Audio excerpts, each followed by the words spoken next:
Children often talk about how there's a monster living in their closet.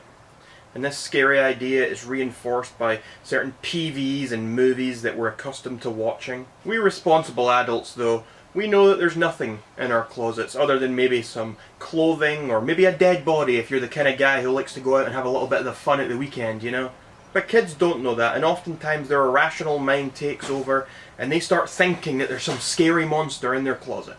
We know it's not the case, but they can't help but think that. But for me, there really was, and is, something living in my closet. A lot of you watching this will probably be aware of the Put Lovato meme that spread around the internet in the last few years. Well, if not, then basically what happened is a picture, an unflattering picture may I add, of ex-Disney star and singer Demi Lovato was spread around the internet. People soon realised that the person in this picture was in fact not actually Demi Lovato, but rather her sister, Put Lovato. Until this point, people have believed that Put was nothing more than a myth, set out there to make fun of Demi Lovato and say, haha, look, she had an ugly picture. But I'm here today to tell you that that's not the case. Put Lovato is very real, actually.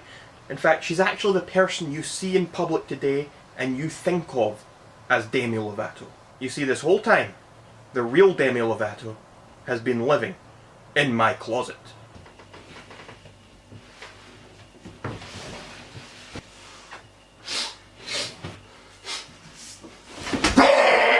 Years and years ago, Demi had Put locked up in her basement.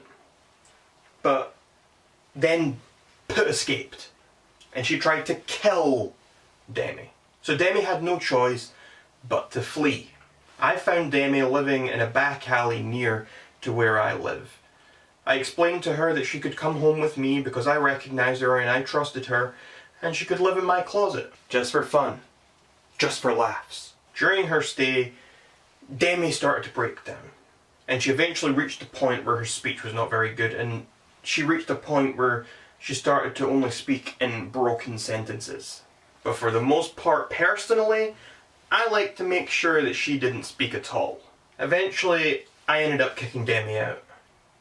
But recently, I brought her back in. And since then, she's been even more depressed than usual for some reason. So today, I'm going to sit down with her. And we're going to have a little chat.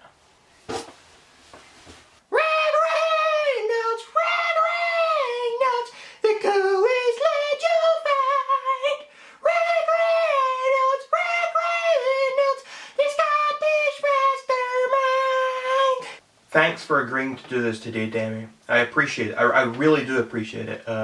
So tell me, how have you been doing the last few weeks? I feel really awful. That's very unfortunate, Demi. I'm sorry to hear that you feel that way. Okay, so I'm just going to go right back to the beginning, Demi, if you don't mind. So, Disney Channel. You were on Disney Channel. Tell me about that. How was that? Well, there was this one time, and we were on the set of Sunny with a Chance, and Hannah Montana walked in by accident, and she thought it was her set. She had just had her hair done. She came in and she was like, "Oh, it's Demi, oh my god." And I was like, "Oh my god, it's you, it's Hannah Montana." And I felt like a bit of an idiot because I didn't realize that Hannah Montana wasn't a real person, and that Miley Cyrus was the real person. But it was a lot of fun. It was a lot of fun. That's a really great story, Demi. I'm just picturing that in my head right now, and I must say that's great. How did you deal with that amount of fame you suddenly had? How did you deal with the fame back then? Well, you know, it's always a big deal to have that much fame, especially when you're young like I was. But I think I handled it reasonably well. I mean, I didn't party too much. I didn't get into drugs or too much alcohol or anything. I feel like I was responsible. My family really did support me, so I think I dealt quite well compared to some other stars. At which point in your life did you decide that you wanted to make music? I was never interested in making music, okay? Never. Oh wow, I really didn't expect that, Demi. You really didn't want to? Why didn't you? Why didn't you want to make music? It was always Put. that was the singer, okay? It was always Put, Rag. It was always Put. It was always her. Okay, I see. So is that why you locked Put away in your basement? No, that was one reason, okay? But that wasn't the only reason. Put was always such a bitch to me. And she would always tease me and about my irritable bowels. Demi, I'm not against you here, but don't you think that's a bit extreme? Is that really a valid reason to lock someone away for most of their life? Isn't there some other way you could have resolved this without having to lock her away? No! Put deserved what she got. She deserves much worse. She's lucky she got what she got. And I swear to God, if I saw her, she would wish that she didn't see me. So how do you feel knowing that Put is out there now making a living from your name? We know it's not her, but she's using your name after trying to kill you, and she made you flee your home, and she's out there making a living from your name. How does that feel? Put is horrible. It's bad, it's wrong, it's stinky, it's disgusting. She doesn't deserve any popularity, any credit, any fame. I wish she would die. Interesting, okay, so Demi, I know you haven't had access to the internet recently or seen the news or anything like that, but I have a story that I'd like to get your thoughts on, okay?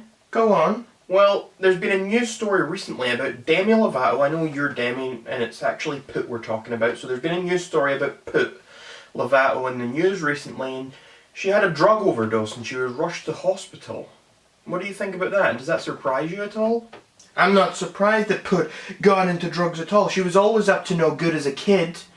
She was always into that bad stuff. If you ask me, I mean, she got what was coming to her going to the hospital. She deserved it. Damn, that's really harsh, but moving on from that, just to get that out of the way, how did you feel that day when I approached you in the street and asked if you wanted to come home with me? I was so scared and lost back then, man, you know. I was just so relieved that someone was offering to take me somewhere and give me a place to stay. And how would you rate your living conditions from when you moved in with me? I mean, I've had worse. I've had worse, especially on the streets. I mean, you gave me a third of your wardrobe, and I think that was pretty generous of you.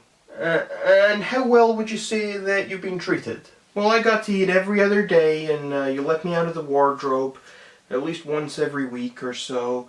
So I would say it was okay, I guess. I mean, it wasn't like a 5-star hotel or nothing, but it was good for what it was. Okay, yeah, but how would you say that I personally treated you? Very well, very well. Glad to hear that, Demi. So how did you feel when I kicked you out? I deserved it. How did you feel when I brought you back?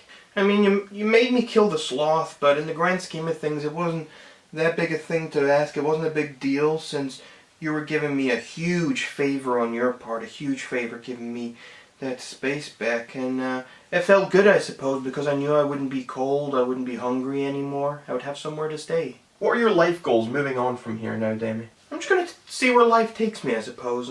Nothing really specific planned or anything like that. Don't you want to get some sort of revenge on Put or something? I mean, maybe one day I'll get revenge, but for now, I'm just gonna try and focus on me and not that bitch. Well, it was nice talking to you, Demi. Thanks a lot for your time. Wait, can I stay out here a little while longer before I go back in the wardrobe? You have 5 minutes, okay? 5 minutes. Thanks a lot. Thanks. Demi Lovato is a poor and troubled soul. I think it's important for us to pay attention to the conversation that I had with her here today.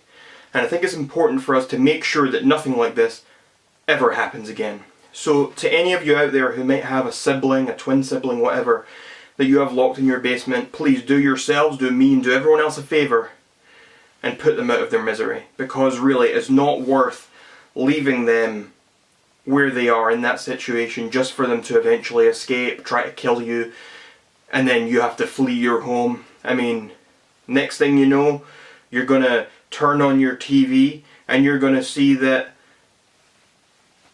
this person is an international superstar using your name. Meanwhile, you're living in some weird Scottish guy's wardrobe. So do yourselves a favour and please, please please, just get rid of them. Get rid of them. So until next time, everyone, you are all welcome, society.